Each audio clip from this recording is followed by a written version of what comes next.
అసలు శివతత్వానికి ఉన్న గొప్పతనం ఏమిటో తెలుసా? భక్తుణ్ణి నెత్తి మీద పైన పెడతాడు, తాను కింద కూర్చుంటాడు. ఆ మహానుభావుడు తిన్నడు. ఆయన భక్తిని తక్కువ చేసి మాట్లాడడానికి వీల్లేదు. అంత గొప్ప భక్తి తత్పరు. ఆయన యొక్క భక్తికి పొంగిపోయాడంతే శివుడు.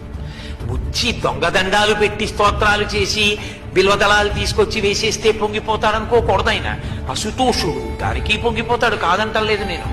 కానీ మనసున్న చోట ఆయన పరవశించిపోతాడు, నెత్తి మీద పెట్టుకుంటాడు. ఆయన ఎంగిలి నీళ్లు నోట్లో పట్టుకొచ్చి లింగం మీద ఉమిశాడు, అభిషేకంగా తీసుకున్నాడు.